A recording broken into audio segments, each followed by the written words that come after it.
All right, who set up the teleportation circle between Wizards of the Coast and Darrington Press?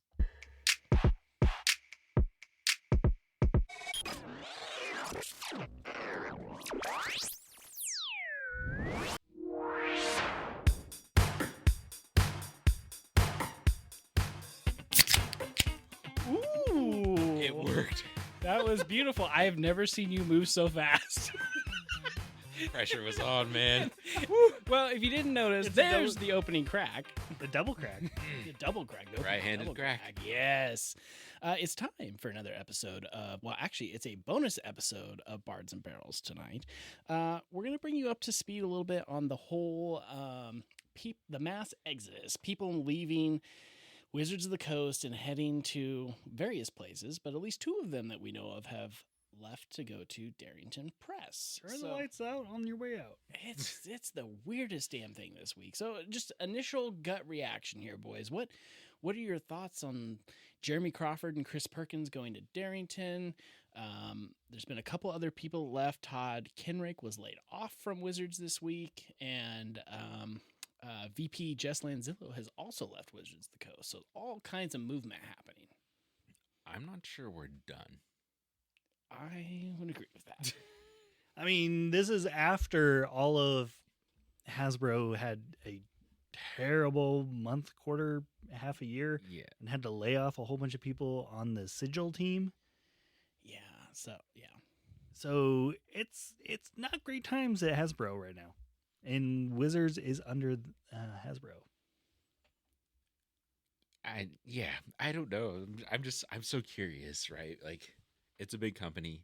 Sure, they can hire replacements, but if you think of like the years of experience that have walked away, right, and the depth of knowledge that those people are taking with them, and it's not like they're just fading away into the distance, right? No, like they're gonna go be creative somewhere else, directly at a competitor. Right. Exactly.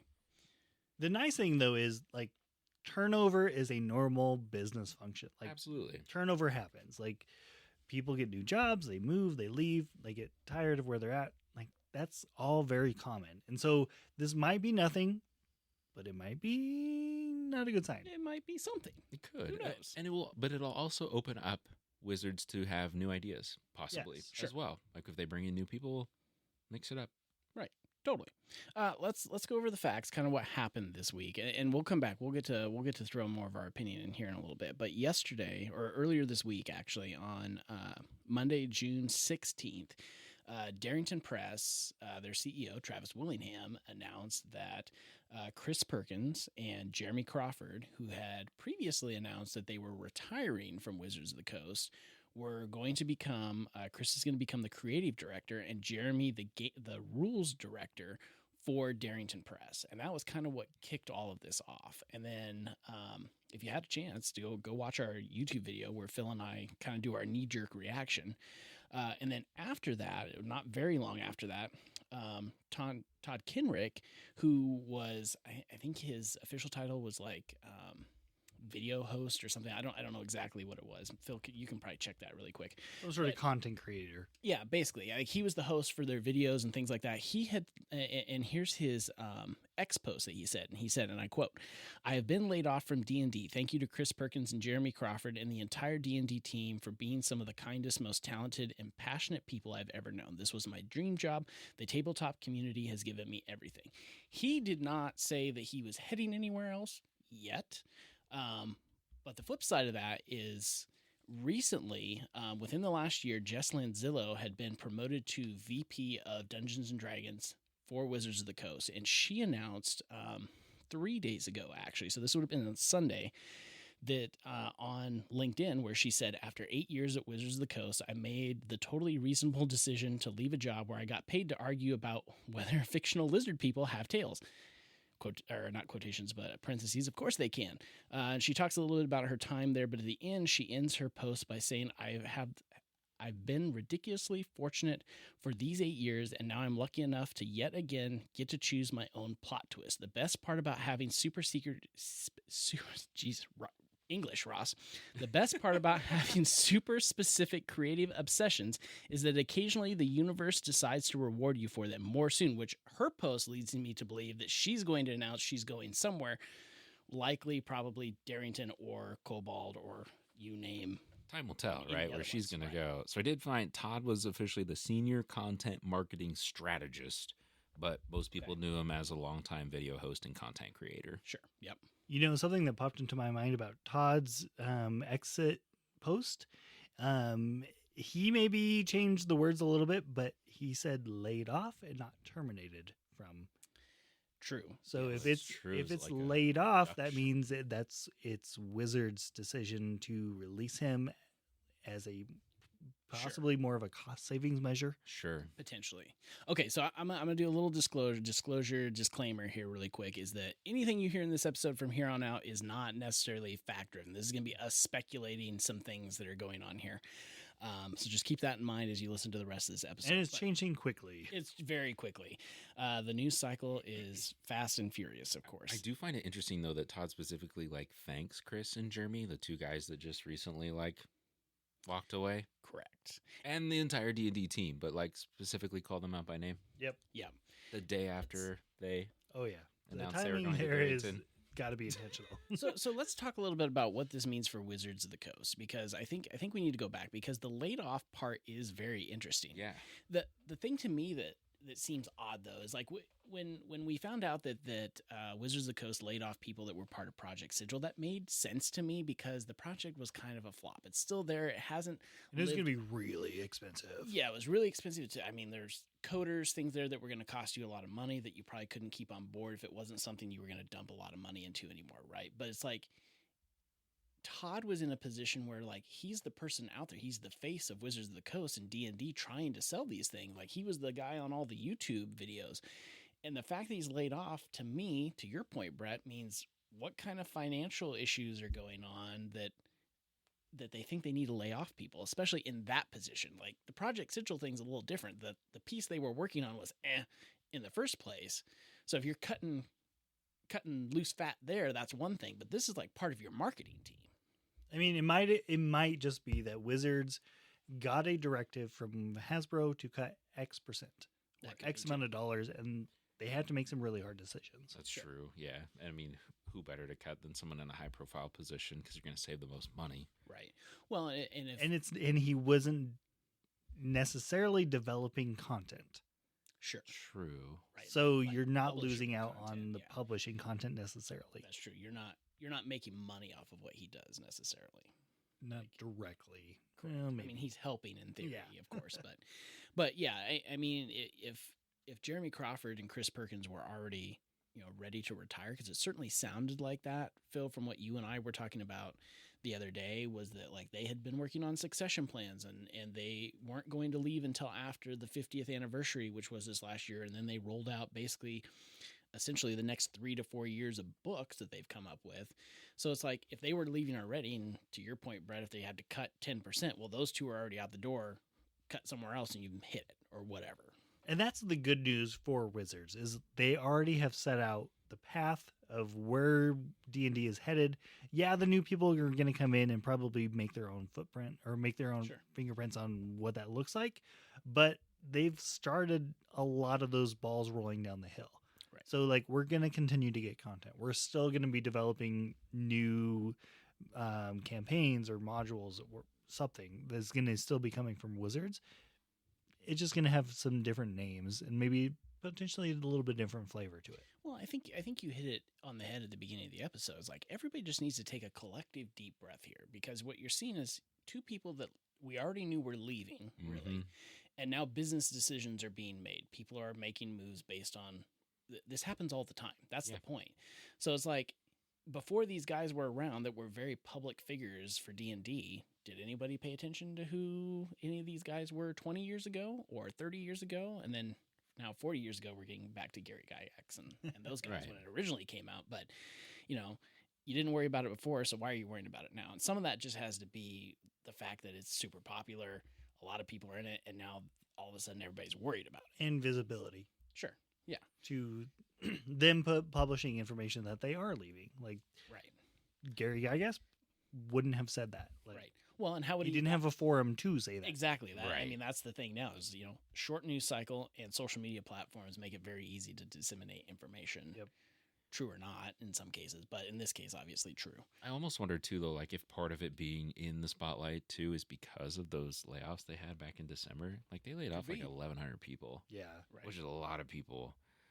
I also wonder too, how much was Jess part of the, you know, like progression or like the long-term plan that they left in place, because she'd only been the VP of D&D since February of 24. Right.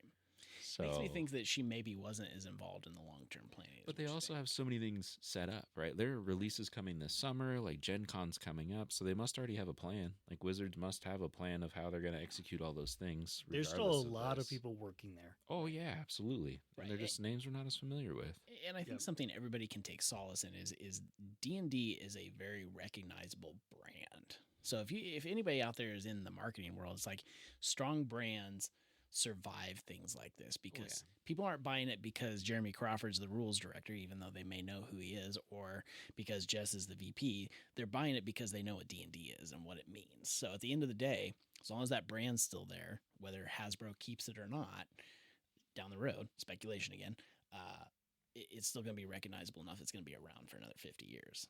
I'd be surprised if it went away. Well, I think eventually, this has happened to us, I feel like, right? You eventually just get bit by the TTRPG bug, and it doesn't really matter what you're buying, right? It's true. Like system, sure, D&D, great, love it.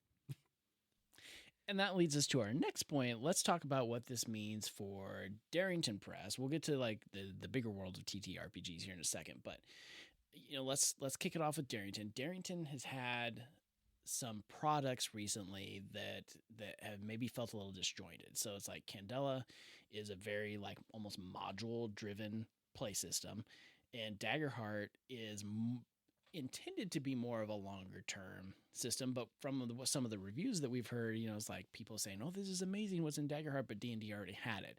So it's like they're seeing it through rose-colored eyes in a little bit, a little rose-colored glasses, not rose-colored eyes. Goodness gracious.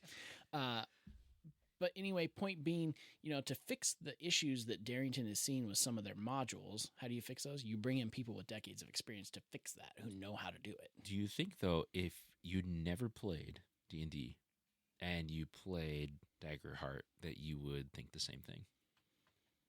Or would you have it, because you wouldn't have anything else to compare back to? So would you not say, like, oh, well, D&D already had this? You'd be like, oh, this is the greatest thing ever. Or like, what would that look like? That's fair. It's so hard to view it from that perspective now, though. Agreed. But like, I mean, we ran a couple assignments in Candela, right? And it's a totally different system, right? And plays very differently than D&D. And I love that. But I also don't view this through the D&D lens because they're so different. Sure. Right? It is not the same thing. I will say the one thing is that Candela and Daggerheart are the first book. Like D&D has had years and years and years to continually add upon itself. So yeah, they're redoing the Player's Handbook and the Dungeon Master's Guide for D&D, but they've done it before. They're polishing it. They're continuing to add upon itself. Candela's just getting started. Oh yeah, so we're in D&D 5.5, right?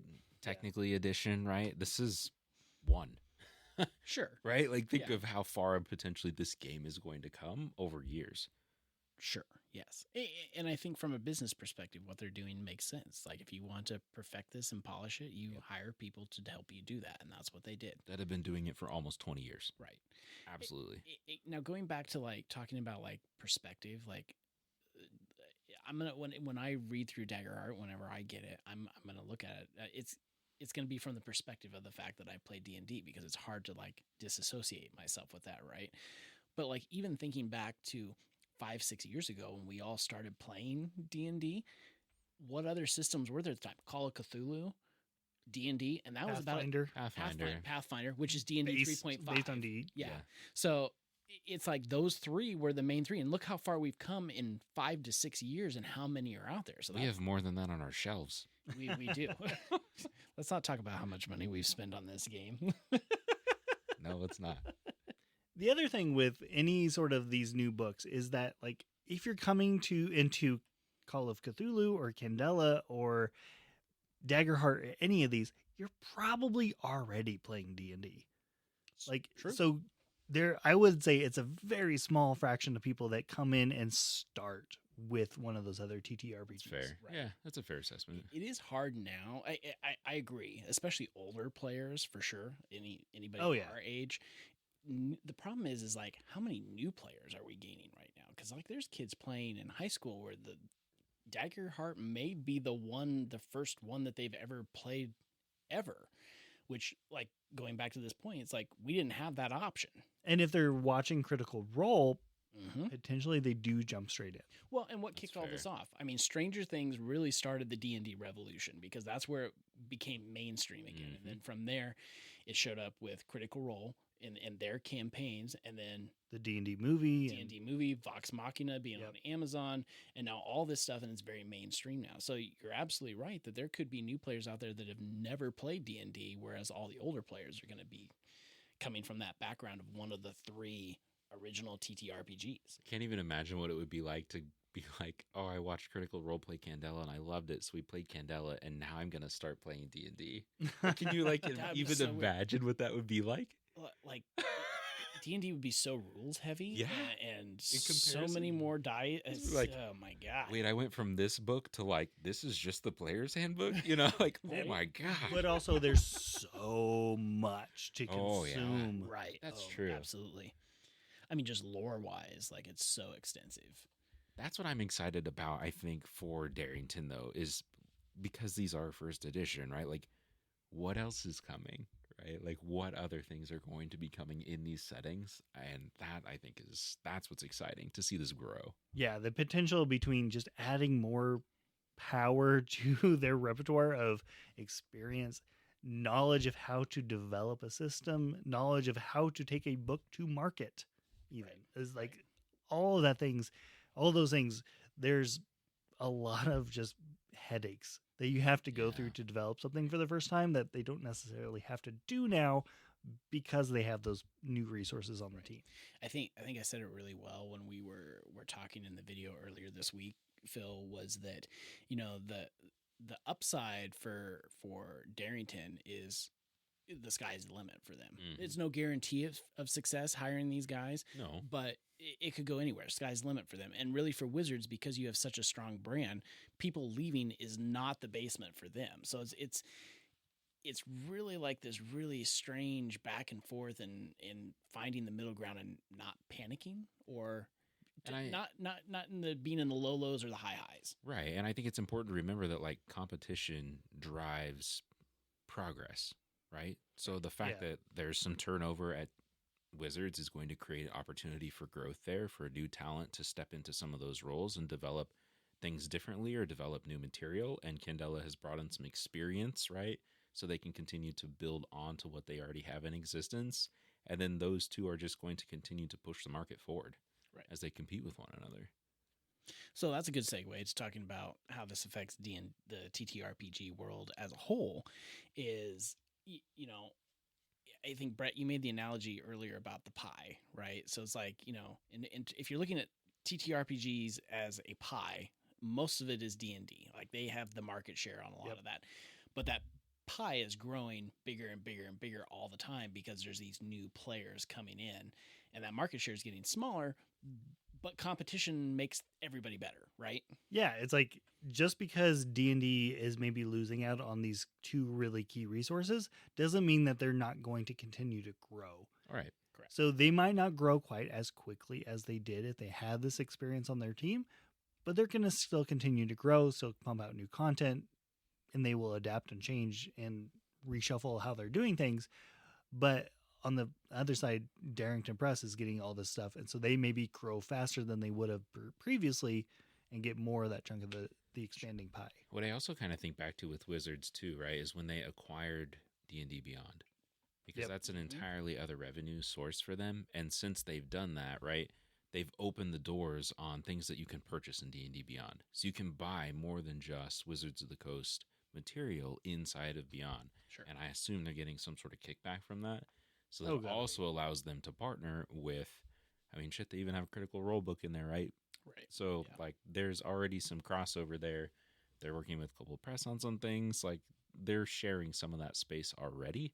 And I think that for the TTRPG community as a whole is still going to continue to push it forward. You just made a really interesting point. So we were talking about the possibility of Jess Lanzillo going to Kobold, but Kobold and Wizards of the Coast had moved a lot closer to each other over the last 6 to 8 months, really, Right. with more and more of their content being available to the mainstream D&D players, so it would actually kind of surprise me if that's where she landed. Now I really lean towards she may end up at Darrington.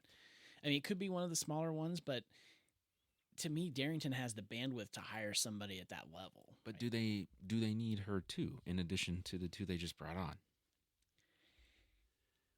Right? Maybe, maybe not. But I don't also, know. any of these decisions are also personal. That's true. So where has she lived? Where does her family live? Like all those factors also matter. And so also she might be doing something completely different. Yeah. We can't say. That's fair. I mean, you could still find a creative outlet that isn't D&D but is still super nerdy. Yeah.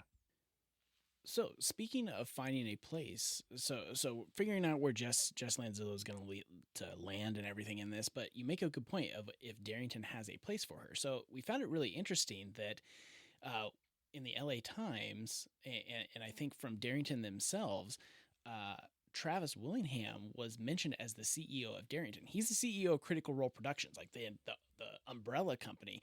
But prior to that point, Ivan Van Norman was the CEO and the head of Darrington Press. But now Travis Willingham was mentioned a couple times as being the CEO of Darrington Press too. So if we're looking for a place for her to land, he could go back to being the umbrella CEO, and she could take over potentially as the CEO of Darrington Press. Mark that Lots one, of because possibilities. that could be where that lands. I found it really strange that they mentioned him as CEO of both companies when why would you do that when it's a subsidiary company to your umbrella company anyway? Yeah. But if you don't have anybody there, if he left, I don't know this for a fact, but if he left and you're looking for somebody to take that spot, right, he's basically in the a interim, run. you still have to have a CEO. Yeah, So right. he's still the head because he's the overall boss anyway. So I don't know, but put a bookmark on that one. We could come back to that and see if I'm right somewhere down the road. We'll give it a week. Yeah, give it a week. Yeah, no kidding. I will post about that somewhere. We better get this one out right away because by the time we publish this, it might be different. Yeah, I'm hoping to have this one out in a couple days, and we'll see. We'll see if we're in the hole by then. Okay, so I think end of the day, everybody take a deep breath, guys. What are your last thoughts on this whole mishmash at this point? This is all good news at the end of the day. I mean, it's going to be growth. Yeah, things are going to change, and change is good. Agreed. I would say at possibly best, this is a push for D&D. Yeah. I don't think this is a huge upside by any means to D&D, but I think they have enough people in this stable behind them that people can move up and take over these positions. Yeah. Not with as much experience necessarily, but D&D will be okay. Those guys didn't have that much experience 17, 18 years ago. Yeah, That's true. they had to start somewhere. Yeah, that's exactly right. I think you nailed it on the head, Brett. I think it's a wash for Wizards, but who knows? I mean, you have a very strong brand, so you could have somebody with excellent ideas that nobody has ever heard of that comes in and completely revolutionizes the game and sends it to places unknown. For Darrington, the upside is you're going to have somebody that tweaks an already good game from what I hear. I have not played Daggerheart yet. And it can only get better from there, right? These are people who know how to tweak things and sell them very well. Right. So I think that's kind of where we're headed. All right, that's going to do it for this bonus episode of Bards and Barrels. You can listen to the past episodes of the show anywhere podcasts can be found. You can also follow us on Facebook, Instagram, Threads, Blue Sky Social, now on TikTok and YouTube at Bards and Barrels. We'll see you maybe next week. Who knows? We're out of here.